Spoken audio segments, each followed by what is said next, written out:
எந்த ஒரு தெய்வத்தோட ஒரு அம்பாளை வழிபட்டு வந்த தாய் வழிபட்டு வந்தது உயிரை காப்பாற்றி வந்திருக்கு. உண்மையா?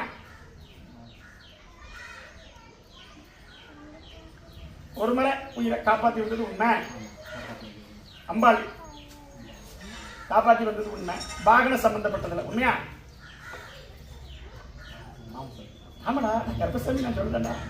அப்படி குடும்பத்தெல்லாம் பார்த்து இப்போ தொழிலை நல்லா ஆக்கி தரணும். கர்ப்பசாமி எனக்கு கொடுத்த இடத்துக்கும் நான் பதில் சொல்லணும். உண்மையா இல்லையா? ஒன்றுக்கு 2 பேர்கிட்ட நான் வாங்கணும் பதில் சொல்லணும். கேட்டோம் கேப்பா என்னப்பா செய்யணும்? அதான் கொடுத்தது என்ன செய்யணும்? வர வச்சு கர்ப்பசாமி நல்லா ஆக்கி கொடுத்தா நம்பியாப்பா. அப்படி கூட இருக்கவங்களாம் நல்லவங்க நினைக்கியா? 2 பேரும் நம்ப முடியாத ஆட்கள் தானே. 2 பேரும் நம்ப முடியாத ஆட்கள் தான் கை நடத்தி போனோம். அதனால இந்த நிலைமைக்கு வந்துட்டோம். உண்மையா பையாப்பா? நான் கர்ப்பசாமி வாக்கி தரேன். வரக்கூடிய கிட்டத்தில் தொழிலை நல்லா ஆக்கி தரேன். அப்படி தொழிலோட வீட்டை வந்து பார்த்தேன். வீட்டில் கூடிய பலனும் இப்போதைக்கு எந்த ஒரு சாப்பாடு மற்ற விஷயங்கள் போல இல்லை. ஆனால் உள்ளுக்குள்ள ஒற்றுமை இல்லை. உண்மையா பையாப்பா? அதெல்லாம் நல்லா ஆக்கி தரட்டுமா? கர்ப்பசாமி சொன்ன வாக்குப்பட்டு இருப்பேன். ஐயா உண்டாப்பா பக்கத்துல வா. என்ன சொல்லப்பாரு? நான் தொடலை கிடையாது, விளக்க மாட்டேன். எப்படி பிடிச்சாலும் பிடிச்சிடுவேன்.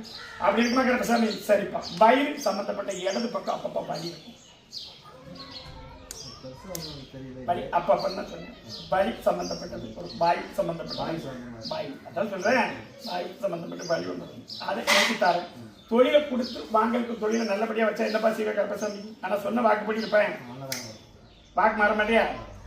நல்ல பிள்ளைடா நீ. நீ சொல்லிட்டியா 3 பேர்த்து நான் வர வச்சு கொடுத்தோம்னா கர்ப்பசாமிக்கு ஓடி வந்து செஞ்சிருவியா? அப்படி தொழிலை நல்லபடியாக ஆக்கி தரேன். ஒரு தொழில் பார்த்துட்டு 2வது தொழில் என்ன வேலை பார்க்க? என்ன வேலை பார்க்க? ஒரு தொழில் பார்த்து விட்டாச்சு. மறு தொழிலுக்கு கர்ப்பசாமிகிட்ட கேட்டு உண்மையா கேட்பா? அப்படி தொழில் பார்த்தா 3 தொழில் கட்டாயம் நீ பார்த்து விட்டுருக்கணுமே. எத்தனை தொழில் பார்த்து விட்டோம்? 3 தொழில் பார்த்து விட்டாச்சு. நான் கர்ப்பசாமி நல்லா அமைச்சு தரேன். கூட ஒருத்தர் இருக்கானே தொழில் சம்பந்தப்பட்ட நாயருக்குன்னு சொல்லி வராங்கடா. அமைச்சு கூட பார்ட்னர்ஷிப்ல எதுவும் வராங்களா? அப்படி வந்தா எடுக்க வேண்டாம். 2 பேரும் நல்ல பேரும் கிடையாது. காசை வாங்கிட்டு உலக தான் ரெடியா இருக்காங்க. நான் சொல்லு புரியுதாப்பா? புரியுதா இல்லையா? அது பணம் நம்பி போட வேண்டாம். ஒரு 3 வாரம் பொறுத்துக்க. கர்ப்பசாமி ஒரு தொழில் அமைச்சு கொடுத்தா போதுமா? அப்படி பிளாஸ்டிக் அப்படி சம்பந்தப்பட்ட தொழில் பார்க்கலாமா? பிளாஸ்டிக்னா புரியுதாப்பா? பிளாஸ்டிக் சம்பந்தப்பட்டது அப்படி நல்லி அப்படி தொழில் வரும் இல்லையா? அந்த மாதிரி தொழில் பார்க்கலாமாப்பா? ஆனால்